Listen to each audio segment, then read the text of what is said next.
교수님께 다시 한번 박수 부탁드리겠습니다. 우리 김정환 교수님께서는 현안 지금 입법 개정안으로 나와 있는 여러 가지 주제를 가지고 이제 그에 대한 코멘트를 하셨어요. 지금 쟁점이 되고 있는 부패신고자 감면제도, 신고자 보호에 대한 일시정지 결정제도, 손해배상제도, 국민감사청구제도, 또 공공부패조사 결과를 발표하는 문제, 공공기관 직원들 업무상 비밀 이용 문제, 또 이에 대한 처벌 문제가 사실 계속 이슈화되고 있고, 이에 대해서 여러 국회의원들도 지금 법안을 개정안을 내고 있는 걸로 알고 있습니다. 자, 이제 발표를 들었으니까 이번에는 토론자들이 토론 한 5분 정도, 5분 이내 해주시고, 그 다음에 플로어 토론도 한번 듣고서 넘어가도록 하겠습니다. 우리 이순자 우리 서경대 교수님 토론 부탁드리겠습니다. 서경대학교 이순자입니다. 우리 사회는 경제발전에 주력했던 시기를 벗어나서 국가와 사회가 민주주의와 법치주의를 기반으로 해서 소통과 협치 시대로 이어가고 있습니다. 그만큼 기존의 능력 위주의 평가에서 평등과 정의를 조화롭게 추구하는 공정성 평가가 굉장히 중요하게 자리를 잡고 있습니다. 그래서 최근에 이제 부패 방지 법안에 대한 개정 노력들이 계속해서 전개가 되고 있습니다. 이러한 노력들을 체계적으로 잘 정리를 해서 분석을 해주신 김재관 교수님께 감사의 말씀을 드립니다. 다만 약간의 질문을 통해서 교수님께서 강조하고 싶으신 부분에 대해서 신진적인 설명을 드려보고자 합니다. 첫 번째, 부패 행위 신고자의 보호 보상 지원과 관련된 법적 쟁점에 대해서 말씀을 드리겠습니다. 과태료 부과에 대해서 말씀을 해주셨는데요. 재정 논의 중 과태료 부과 대상의 확대에 관한 내용입니다. 현행 제62조 제2, 제4항을 위반해서 출석, 진술서, 자료의 제출, 사실, 정보 조회 요구에 따르지 아니한 자에 대해서는 제64조 제3항을 위반해 정당한 사유 없이 자료 제출이나 의견, 진술 요구 등에 따르지 아니한 자에 해당이 되게 된 것을 추가를 하고 있습니다. 그런데 교수님께서는 현재 과태료로 규정하고 있는 법령에서 과태료 금액이 지나치게 높다고 말씀을 하고 계십니다. 최대 2억 원 이하입니다. 정부 차원에서 계산안이 마련이 되고 있는데 과태료 부과 대상을 지나치게 확대를 하는 것은 저도 신중할 필요가 있다고 생각이 듭니다. 추가되는 과태료의 부과 사유가 현행 부과 사유와 동가치를 가지고 있는지에 대해서 비례적으로 책정할 필요가 있다고 부연 설명을 해주셨습니다. 그런데 조금 다른 측면도 생각해 봐야 되지 않을까 생각을 합니다. 부정부패에 대한 조사에 협조하지 않는다면 결국 이에 대한 진실 규명이 멀어지고 부정부패 조사에 협조하려는 사람에 비하여 협조하지 않는 사람들이 받게 되는 내부적인 이익들이 상대적으로 크다는 인식을 계속 심어줄 수가 있을 것입니다. 따라서 이러한 특수한 사정을 고려를 한다고 하면은 부정부패 조사를 위해서 정당한 사유 없이 자료 제출이나 의견 진술 요구에 따르지 않는 자에 대해서도 제64조 제3항 제3호에 해당되는 자의 한정에서 요구하는 것은 어쩌면 입법 정책상 필요 불가결한 점이 있다고 저는 생각이 듭니다.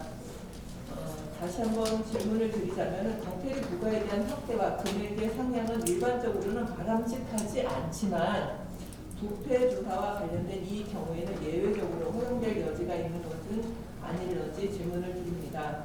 두 번째는 손해배상 청구권 대행사의 실효성 제고 방안에 대해서 말씀드리겠습니다.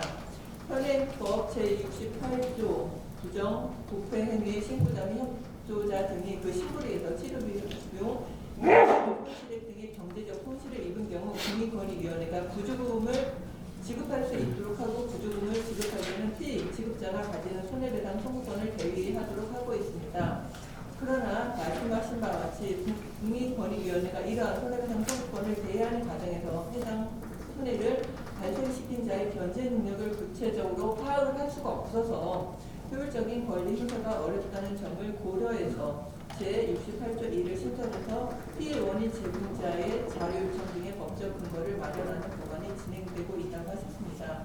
저 역시 위원회가 손해배상 청구권을 대상받은 피해자를 대신해서 행사할 수 있도록 하는 개정안 자체에 대해서는 입법 목적의 정당성이나 필요성 면에서는 동의를 합니다.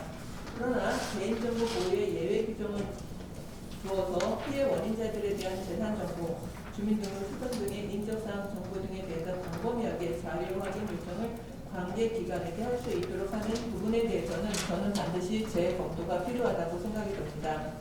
개인정보 자기 결정권이라고 하는 것은 굉장히 중요한 기본권으로 떠오르고 있습니다.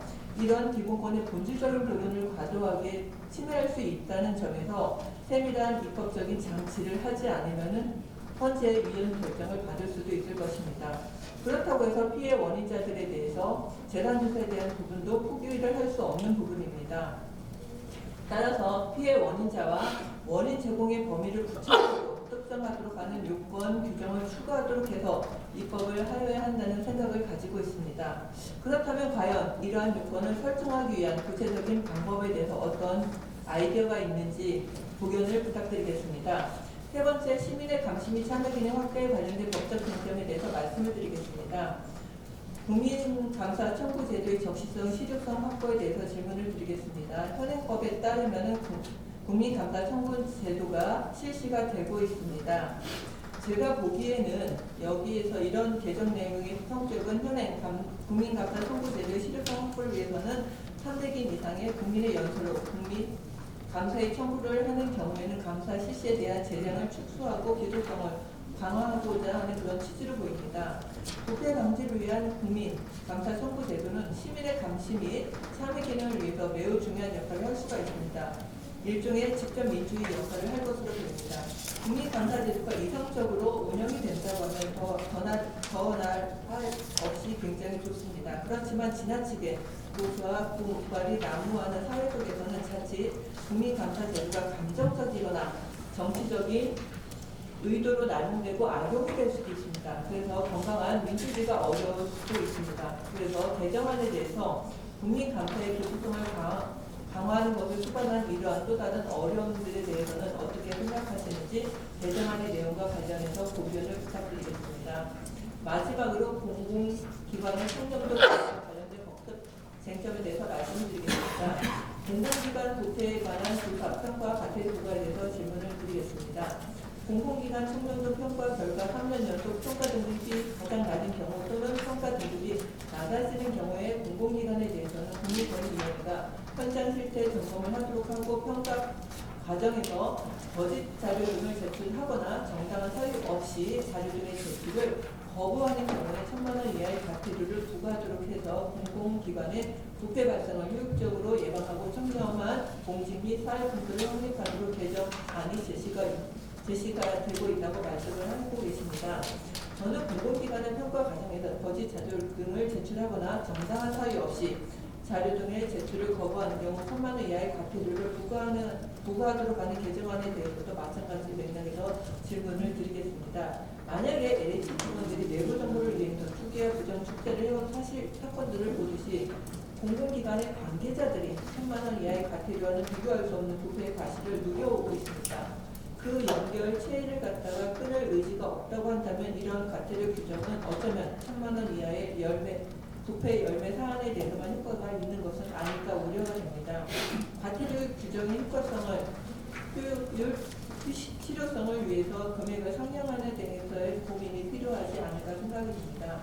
외국의 징벌적인 배상 중에 제재 정도에 사용하지 못하더라도 실효적인 수준의 과태료가 부과되도록 하여서 입법의 효과가 있지 않을까 하는 생각입니다. 이 점에 대해서 좀 더 상세한 의견을 부탁드리겠습니다. 마지막으로 이제 한국사회가 진정한 선진국으로 자리매김을 하기 위해서는 능력 위주의 사회에서 능력과 공정이 함께 평가받는 사회로 나아가야 한다는 점을 다시 한번 강조드리고 싶습니다. 그러한 의미에서 부패 방지 법안들이 아무리 좋은 목적으로 입법이 된다 하더라도 그 수단이 되는 법률의 내용 역시 함부로 중요한 법치 중에 중요한 부분을 간과하거나 소홀히 다루어져서는 안 된다는 생각입니다. 이상으로 부족한 토론을 마치고자 합니다. 감사합니다.